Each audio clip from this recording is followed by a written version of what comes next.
Representing Team 4 is Garrick Taranek, Leah Blacktop, Dennis Phillips, and Jennifer Conyer. Feedback.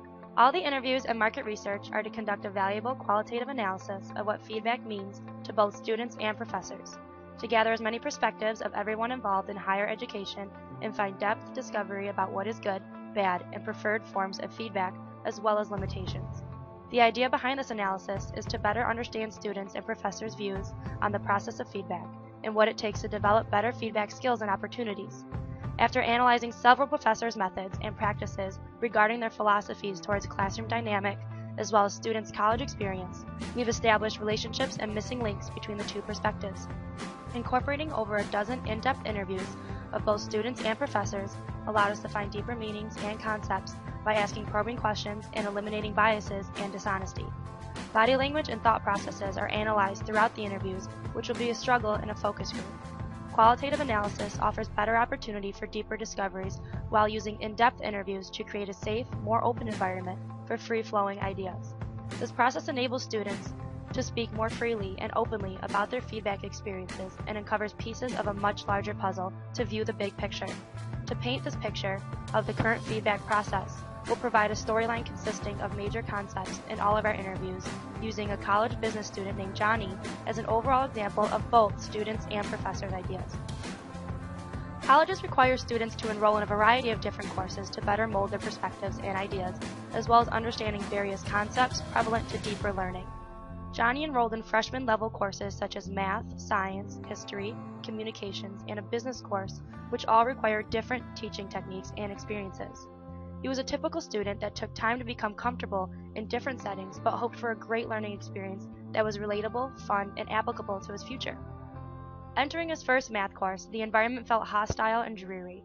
The professor seemed distracted by his own endeavors and showed lack of interest in students' learning by lecturing formulas without classroom interaction.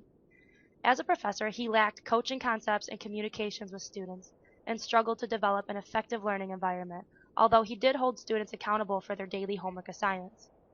Johnny felt discouraged in class while uninvolved in the learning process and relied mostly on his homework done using My Math Lab for understanding the course. The application was easily accessible and allowed professors to set limitations on the number of opportunities to correctly answer a problem and showed timely feedback immediately after questions were answered. This allowed Johnny to discover what concepts he lacked and where he was successful, using the application as a coaching tactic. The visual aspect encouraged self-awareness, permitting later reflection when exams were near. After much frustration, Johnny was able to successfully complete the course by utilizing the application to evaluate his weaknesses rather than relying on the professor.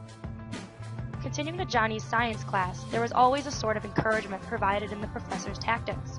Although the class time always began with lecturing and memorizing more formulas, the professor was able to entice the students with interesting stories about current events.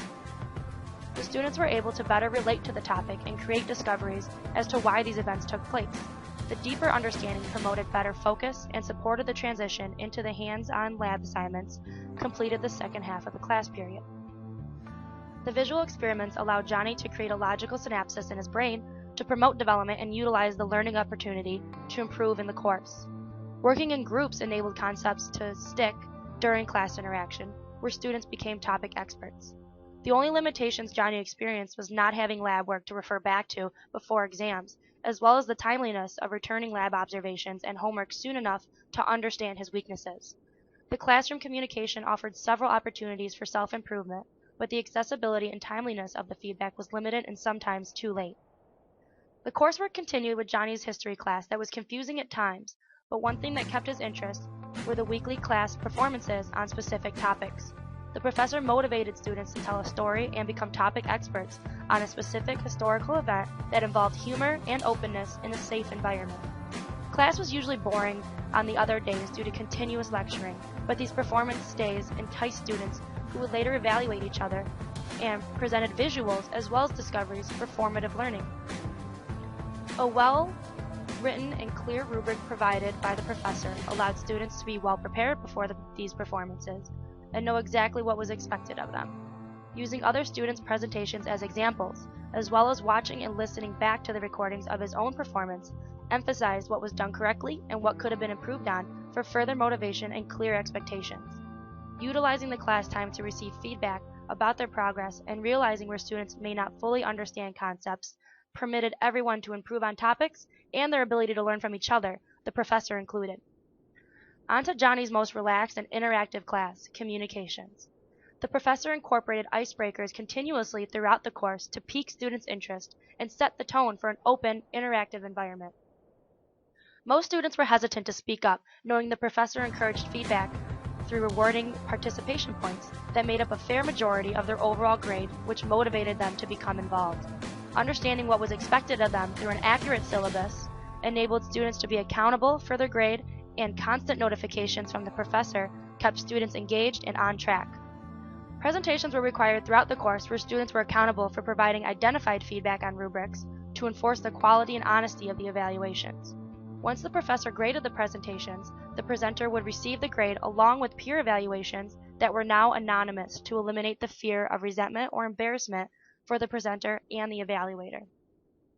These coaching tactics allowed Johnny to improve his skills and apply these learnings throughout the course and his life. Johnny's final class incorporated all of his preferred forms of learning and feedback in his business class. The professor began class with daily quizzes to hold students accountable for learning topics, which later led to classroom discussions. The professor also motivated students by sharing his own experiences that could relate to the students and encouraged them to share more openly. The continuous feedback provided the professor's teaching philosophy offered opportunities for Johnny to make discoveries and fully understand the purpose of the topics discussed. These tactics created self-awareness and ideas that were made to stick. Also, utilizing email and online discussion boards offered accessibility to the professor and peers, where office hours were a last resort option. Class time wasn't spent lecturing, but more discussion and concepts to enhance learning perceptions and development of a synapses. After reflecting back on Johnny's college experience, he realized how critical quality feedback and interaction was to his development for improvement. Although lectures made up most of his time spent in class, he noticed he valued peer evaluations as well as professors' motivation to teach students and learn from them as well. The question that puzzles Johnny the most is if most professors and students know what enables formative learning and quality feedback, why is it not incorporated in all classroom settings? Analyzing the poor concepts related to teaching and learning should improve everyone's techniques by eliminating or reducing them. Some major motives in poor learning are a poor classroom culture where professors do not interact with students or recognize confusion in topics, rubrics, syllabuses, and examples. Students also fear giving feedback and become involved due to potential embarrassment from an unrelaxed learning environment, as well as receiving bad grades for pointing out their confusion or misunderstandings. Most professors also do not realize how important coaching concepts are to the ability for students to improve and develop ideas and feel comfortable providing feedback to both peers and professor techniques. The lack of motivation to give feedback makes students lazy and bored, where professors may simply incorporate discussion points to encourage interaction. Offering opportunities for feedback may be missing, which prevents self-improvement. Unclear expectations and confusing syllabuses, as well as unrelatable topics, greatly affect students' ability to be prepared or accountable for their involvement. How can the feedback process be improved overall to enhance the learning of students such as Johnny and allow professors to effectively teach? Finding relationships and core concepts will paint this big picture that most students and professors are missing. The first and probably most important idea begins with coaching concepts. This idea sets the tone for students and professors continuously throughout the course, where incorporating humor, stories, and encouragement promotes the most effective learning environment. This then leads to the overall environment and culture of the classroom, which must be perceived as safe, interactive, relaxed, open, and interesting.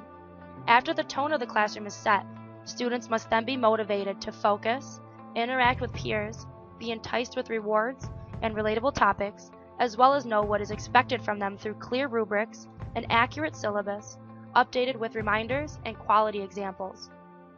Both motivation and expectations lead to everyone being accountable to becoming topic experts in discussions, evaluations, activities, and daily quizzes.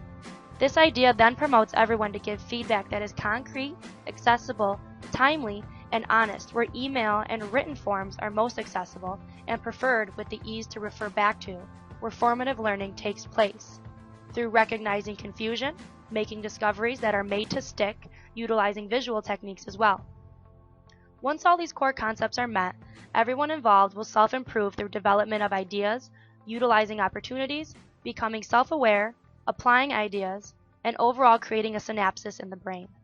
Focusing on these core concepts creates effective learning and promotes preferred feedback while eliminating the limitations involved.